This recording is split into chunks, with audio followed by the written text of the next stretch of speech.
Hey guys, it's SideCrowman and welcome to my storytelling channel. I was originally going to make a video for Arete like the one I made for William, but I ended up having a lot more to say about her character creation and Elijah's as well.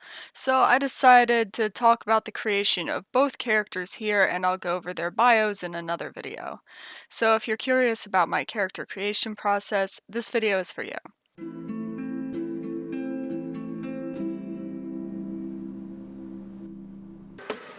Arete is one of the villain protagonists of my debut novel, Cry for the Devil. Arete is, by the way, an Americanized pronunciation of the Greek name. I can do this.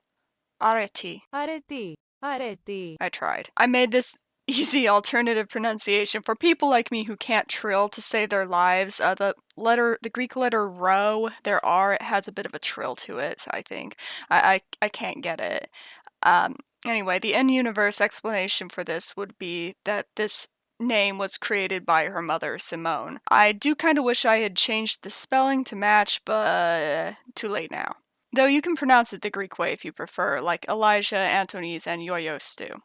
Funnily enough, in the first draft, Arete's name was much easier to pronounce. It was actually Katrina, back when the book was an incomplete novella titled NaNoWriMo 2013. It got about as long as 30-40 pages before I got bored, and I left it untouched for 2 years. And I kind of wish I changed her name to something more phonetically intuitive, but it's way too late now, seeing as how Arete is going to be a main character in the re-release, and she already has a social media presence, and, it's not bad to have a character with a distinct name, I suppose. Even though a lot of people are going to have a hard time spelling and pronouncing it, but oh well, it is what it is. In the novella, Katrina was a naive, bubbly Gothic Lolita who was on the run from the police for robbery, which at the time I thought that was a weird combination, a Lolita and a bank robber, but like, how else does one afford all those sets? Online secondhand communities, you say? Sure, Lolitas. Your secret is safe with me. Along the way, she and her boyfriend Elijah Walker kidnap obscure local goth musician Nathan Faust so he could not relay what he saw to the police. Katrina begged Elijah not to slit Nathan's throat, pleading that he would be unable to sing out of his throat hole. Some remnants of these plot lines and dialogue can still be found in the first chapter. I also made Katrina British for no reason. As for Katrina's story, it's kind of hard to say exactly where I was going with it because I never finished the novella. I had an ending planned, but I never actually got there. But Katrina and Elijah Walker would go on to get away with their great heist and get married. Nathan would remain their captive until the end, where he manages to brainwash Katrina back after spending the whole novella turning her against Elijah. Katrina then confronts Elijah for being a lazy husband who does not help around the house. It does not go well, and she shoots Elijah dead because it's cheaper than divorce and dates Nathan instead. The end.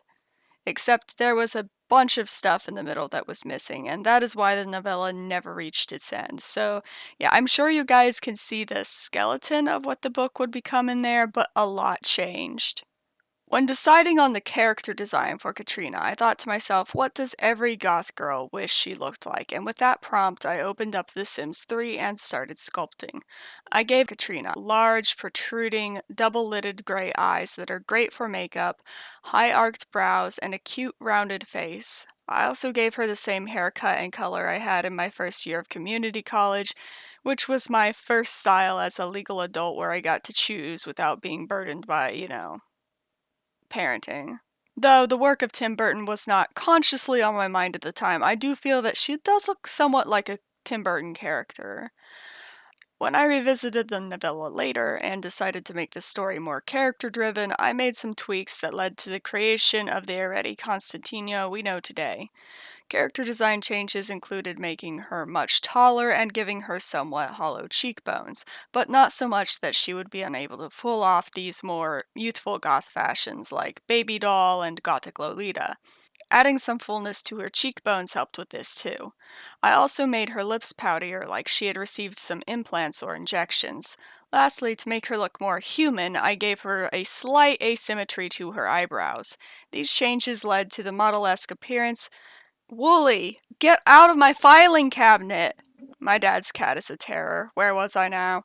Okay, so these changes led to her more model-esque appearance, which were perfect for a billionaire Instagram influencer circa 2015, back when people actually gave a about Instagram influencers. Oh, and I also changed her to Australian for no reason.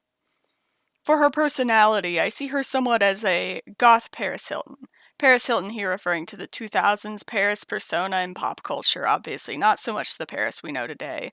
I've never seen Simple Life, but now that I've seen some clips of it, it does kind of remind me of what I had in mind for Arete. Have you ever clocked in anywhere before? No. Have you ever had a real job? No. Okay. I don't know. What is Walmart? Is it like they sell wall stuff? No. What is it? Do you take your laundry somewhere to wash your own clothes? Yes. I've seen it in movies. Like, Mostly because Arete is so out of touch with us commoners, she doesn't know how out of touch she really is. As for the reason for the change from paranoid schizophrenic outlaw to goth Paris Hilton, it was mainly because of the genre change from gritty action to dark comedy. The latter suited my writing style much better and allowed me more freedom to do goofy, corny things that I like doing, like using an icicle as a murder weapon and dragging someone to Waffle House in fuzzy pink fetish handcuffs. The silliness of these plots helped to balance out what would otherwise be a very heavy book, and I needed a camp villainess to match. I also didn't see how schizophrenia added anything of value to the plot of the story. In most instances, it only got in the way. For Katrina, it could have proven interesting and added an extra layer of tension to the story, but with Arete, it just added more layers than I was able to keep up with, and I really only needed her to be paranoid for the last chapter. And of course, that can easily be accomplished by toking some devil's lettuce at any time, so schizophrenia was not necessary. I kind of didn't want to write mental illness at all because of how often people with mental illnesses are demonized, and, SJWs cannot tell the difference between a villain whose mental illness affects their decision and a villain being bad because they're mentally ill. Back then, I felt like having a bunch of chronically online Tumblrinas yelling at me would be the worst thing that could ever possibly happen. But, with me being neurodivergent and mentally ill myself, I simply cannot relate with characters who aren't a little bit fucked up. And, if I can't relate to my own characters, how am I supposed to write them? And besides, well-adjusted people with healthy brains and happy childhoods seldom become kidnappers. Some people think it's cliche, yeah, but, as someone who studies psychology, I promise it's just kind of how life is. Most mentally ill people do not become criminals. But technically, there is a higher rate of mental illness among criminals, and that's not too surprising. But I do want to reiterate, most mentally ill people do not become criminals, okay? It's no more cliche than the sun rising in the east and setting in the west, so I figured I should let the haters stay mad and make the character I wanted to make. So I did what any decent writer would do, and I projected my personal issues onto a fictional character. And with that, we can get into the psychology of Arete.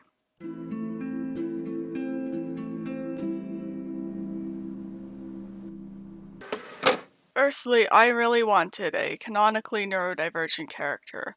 I had no particular reason for it. The choice was instinctual. In the original release, Arete does mention that she has dyslexia and blames her apparent stupidity on this diagnosis.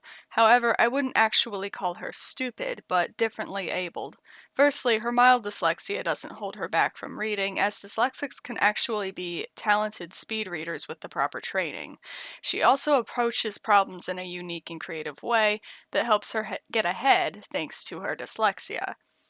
However, when writing her, I imagined a combination of undiagnosed ADHD, being so rich she never had to do anything herself, and of course, helicopter mommy making all of her decisions for her, would all lead to an otherwise potentially smart woman coming across as ditzy and helpless.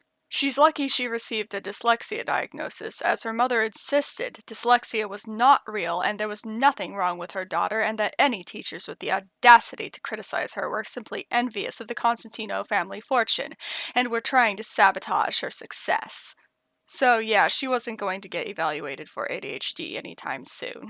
I also traded out schizophrenia for an anxiety disorder, more specifically panic disorder. She's prone to panic attacks, in other words. Her panic disorder runs in the family and stems from Arete's lack of confidence in her problem-solving abilities, though her mother would swear up and down it was because she was traumatized as a child or something, but Simone was not a doctor.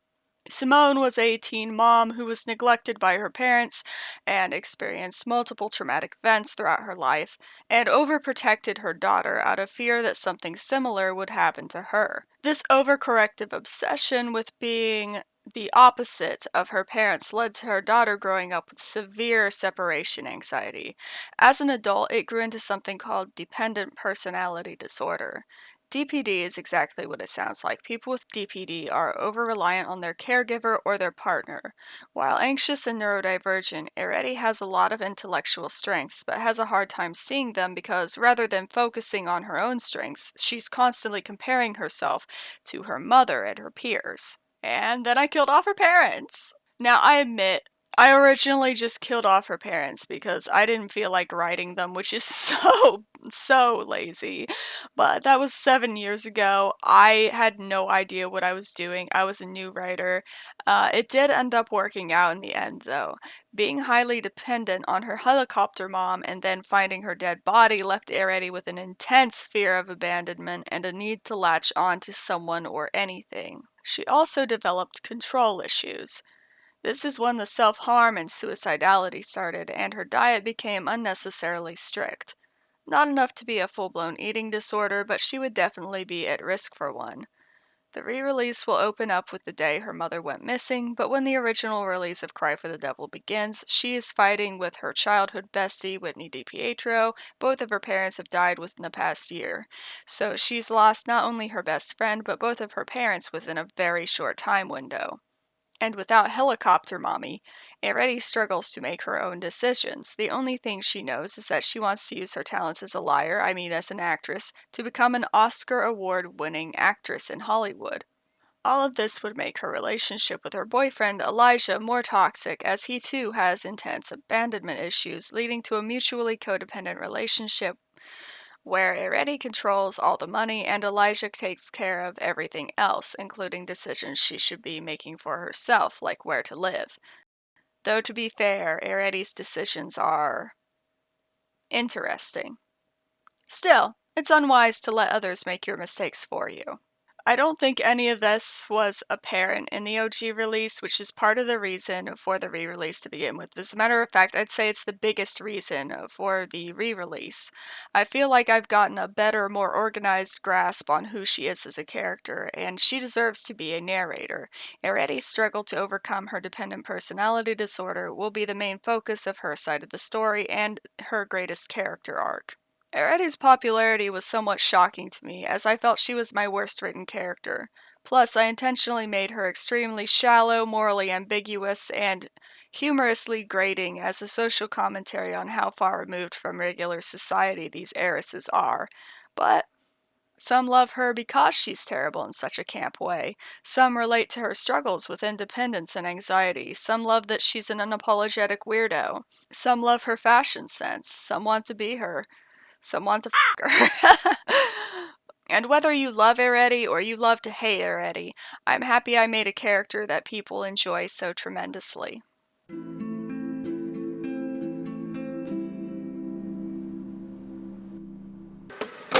And finally, I get to cover the character creation of my favorite punching bag, Elijah James Walker.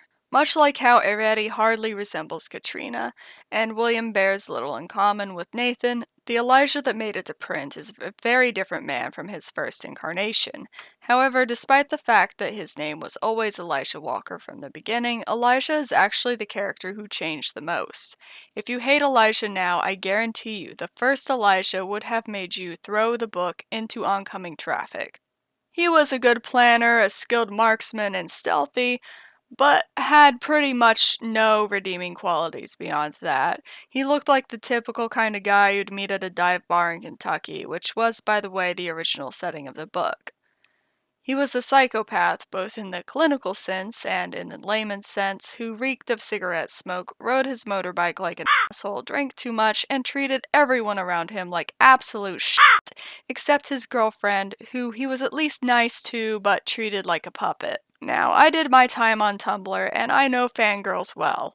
All of those things are forgivable bad boy traits, except his face was average at best. He was described as an average guy, not horrendously ugly, but not attractive either, maybe a 5. I don't have any concept art of this version of Elijah, so just imagine like a bearded potato on a motorbike smoking a cigarette. Of course, then again, there are people on Tumblr who want to f a demonic triangle. So maybe they'd have loved this worse version of Elijah even more for all I know. Maybe I made a mistake. But anyway. Now, if you watched the Arete portion of the video, Potato Elijah being an unlikable antagonist may not surprise you too much because you know that in the first draft, Katrina ends up shooting Potato Elijah dead and dating Nathan. However, when I revisited the story 2 years later, I saw an issue. Why would a cute girl like Katrina be interested in a sleazy slimeball like Potato Elijah? Now, don't get me wrong, cute girls date loser guys all the time, especially where I live, but that's in real life. Sometimes things that are believable in real life don't translate well to fiction. After all, common writing advice states, reality doesn't have to make sense, but fiction does. At least it does if you want it to sell. And it would be much more believable for Potato Elijah to get away with all the crap he pulls constantly throughout the whole book if he gets pretty privilege. So I gave Potato Elijah a glow up.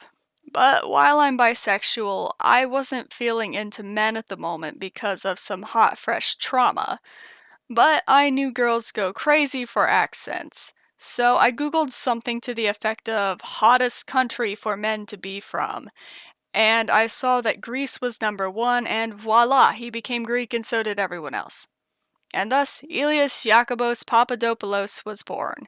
I wish I was kidding, but no. The whole reason the Konstantinos and the Papadopoulos were Greek is because a top 10 article said it was sexy to be Greek. Granted, I always thought Greece was like a cool place, and I looked forward to writing Greek characters and learning about Greek cultures. If the list had put some country I wasn't interested in studying as number 1, I would have said, next. As for the name Elijah Walker, I decided to keep that as his American name, essentially, so the one he uses so Americans don't get tongue-tied. For the face, I first asked my sister what makes guys hot, and she said cheekbones. So I opened up The Sims 3 and decided to give him great cheekbones. From there, I referenced the golden ratio face template.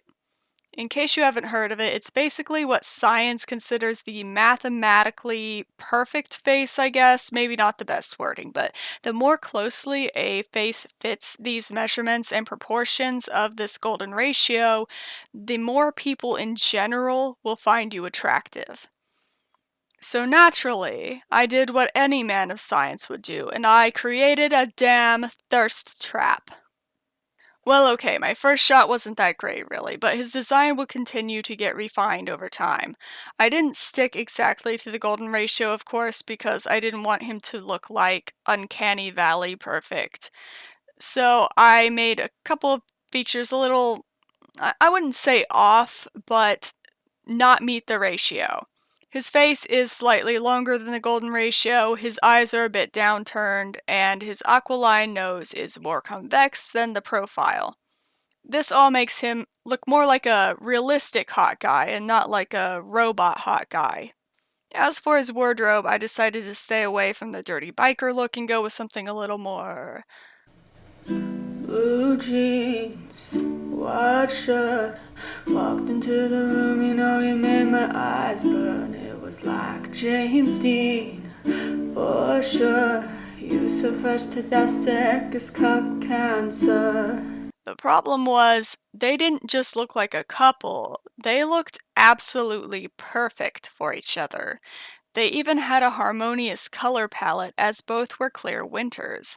Katrina's milky white skin and icy gray eyes looked good with Elijah's light olive to beige skin tone and deep brown eyes. Now, let me make this clear. As an author, it's none of my business what characters you ship together, and I have no beef with people who like hashtag Elijah. However, I think even diehard shippers will agree that they're an odd match, and I wanted something to seem off about them as a couple, like right from the get-go, as soon as you saw them. I wanted for other characters to just be able to look at them together and think, huh, that's weird. I wonder how those two ended up together. I wonder what made her choose this guy. The easiest fix was to change Elijah's coloring. I lightened his hair to a warm shade of brown, almost auburn, and gave him deep caramel eyes. I also darkened his skin tone quite a bit, which gave Arete and Elijah different levels of contrast.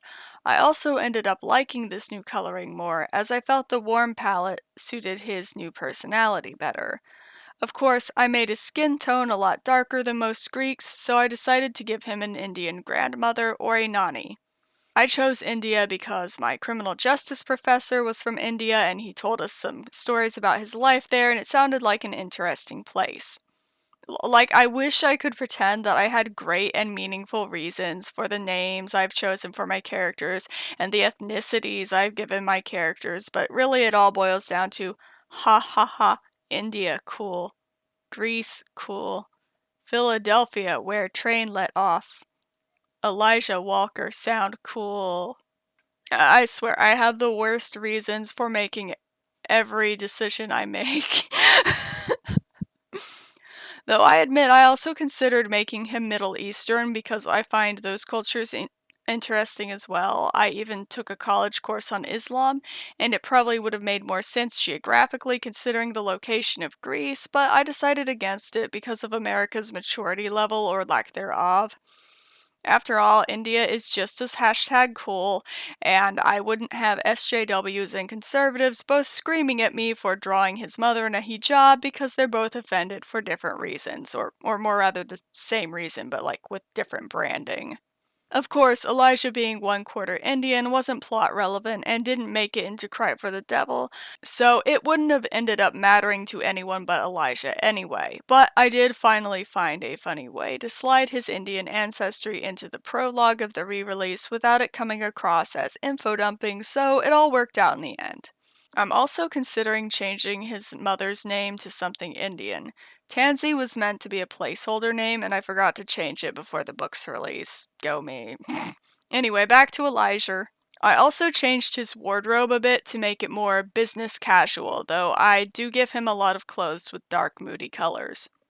I also heavily associate him with the color blue, which is kind of tragic because his new color palette made him a warm autumn, and most shades of blue look terrible on him.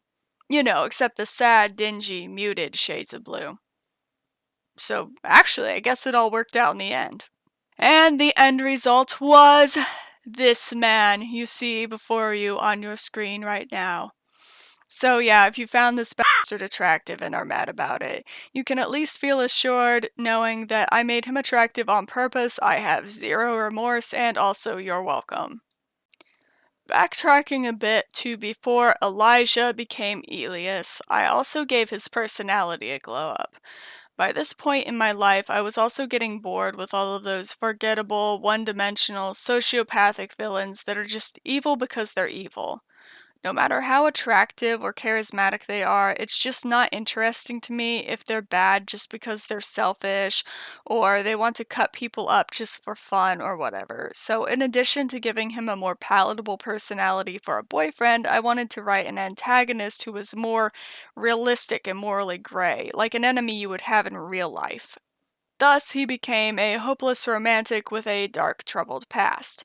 After all, people with happy childhoods simply do not become villains. And the sorts of villains you encounter in real life are generally not purely evil and antagonistic at their cores. Like, I look back on every person who's ever hurt me, and they all have sob backstories and motives that generally have nothing to do with me personally. Not that knowing that puts me in the mood for forgiveness, but that's the kind of energy I wanted to bring to the table with Elijah's mistakes. So when I write Elijah, I don't think of it as, okay, I'm writing the villain. I think to myself, okay, I am writing a complicated guy named Elijah.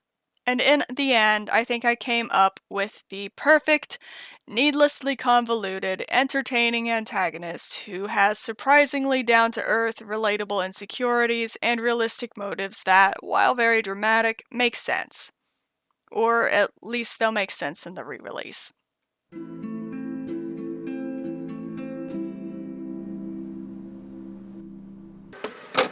As for his mental illnesses, some are spoilers, others not so much.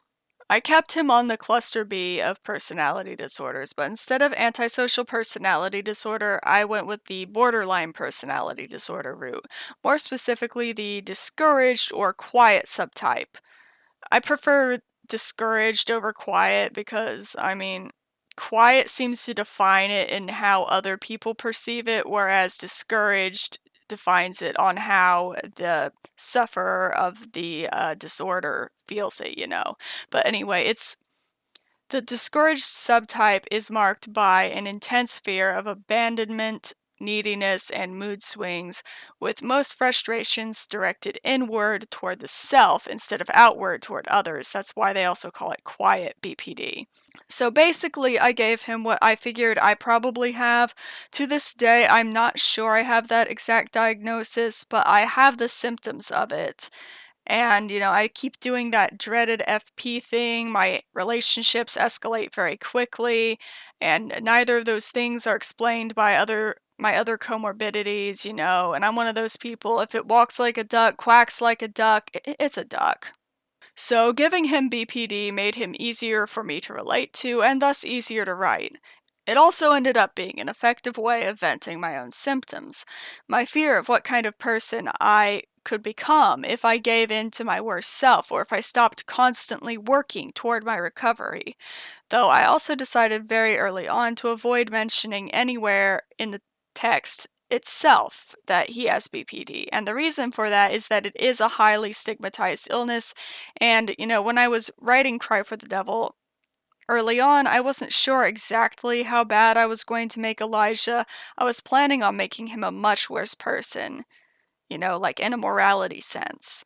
Like I mentioned in Arete's section, a lot of people have this oversimplified worldview where they think if a character has a mental illness, they are bad because of that mental illness, and it just opens up all sorts of cans of BS that I just didn't feel like dealing with, especially with BPD, because it's so stigmatized. Like 10 years ago, when I first suspected I had BPD, I googled BPD help, and everything that popped up was about getting rid of exes with BPD, or hating people with BPD, or thinking that everyone who has BPD should just be murdered. It was intense, okay? Like, I lost all will to live. Yes, over a bunch of strangers on the internet complaining about how people like me were evil. I'm sensitive, okay? Now, I admit the stigmatization isn't as bad now as it was, but it's still really bad. Also, the media has a shortage on well-written characters with BPD, especially males. Most TV writers can't seem to tell the difference between BPD and yandere, and it makes me want to scream. I heard My Crazy Ex-Girlfriend is good representation, but I can't vouch for that because I haven't seen it. Popular media's BPD representation is mostly one-dimensional women whose only personality trait is being obsessed with their boyfriend and being crazy and evil. And don't get me wrong, the favorite person thing can be a really big part of borderline personality disorder, but so can strong emotions, self-loathing, getting attached to others too quickly, splitting, risky behavior, self-harming behavior, etc., etc. BPD is not just being clingy, but still, I didn't feel like dealing with the hypersensitive and the fetishists, so I figured it wasn't really necessary for every reader to know, but if somebody who happened to have BPD picked up my book, they might be able to relate to Elijah. Whether they have a diagnosis or not, especially at the turning point of the story where he becomes less of the antagonist and more of a villain protagonist. A lot of people with BPD see themselves as a villain after all, and find villains more palatable and relatable than heroes. So I left not just his BPD, but his other 5 diagnoses unmentioned. I mean, other than alcohol abuse being heavily implied. People are used to alcohol dependence in stories and are less likely to be SJWs about it. The prequel, Simone's Revenge, may delve into it a bit more, but for now, I'm the only person who knows each and every one of Elijah's diagnoses.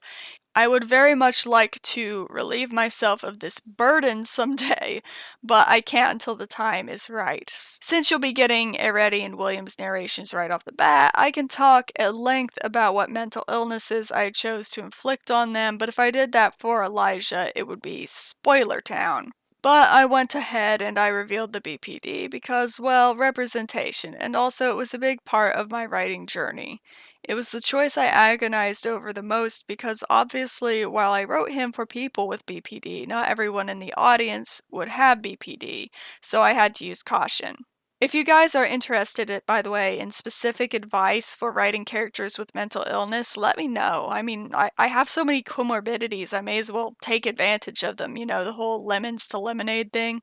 Anyway, I didn't end up making Elijah such a bad character that I feel like he would end up being used as a tool to stigmatize BPD, which is why I decided to go ahead and admit it in this video that he has it, but I'm glad I didn't mention it anywhere in Cry for the Devil because that book didn't fully delve into his motives, and it would be too easy for people to go, haha, he's bad because he had BPD like my crazy ex. And of course, when that happens, who gets blamed? The author. The author is always responsible for the way their readers act. But anyway, when the re-release comes out, your opinion on how bad Elijah is will probably fluctuate throughout the book. The re-release will, toward the end, reveal all of his motives clear as day, and I'm hesitant to say that his motives redeem him fully, but I can say that once you get that final puzzle piece, it'll all click. Whether or not you feel like forgiving him, though, is, of course, up to you, the reader. It is your choice. And of course, at the end of the day, BPD is a reasonable excuse for being irritable or losing control of your emotions. It's not a very reasonable excuse for, say, murder. I didn't see that one in the diagnostic criteria. I can hear the fangirls crying right now. Don't be so mean to Elijah. He had a hard childhood and then he got deployed to Iraq. Guys, I'm sorry, but bullying Elijah is fun. Oh, before I close out this video, a quick update. This channel is now only 547 public watch hours away from monetization thanks to viewers like you. I know that sounds like a lot, but it started out as 4,000, so we're getting really close. And also, I have a big, huge thank you to all of my Patreon supporters who made this channel possible, as I would otherwise starve to death. Please rate, subscribe, and blessed be, motherfuckers. See y'all. Blue jeans, wide shut, walked into the room, you made my eyes burn. It was like James Dean, bullshit, you so fresh to that sex cut.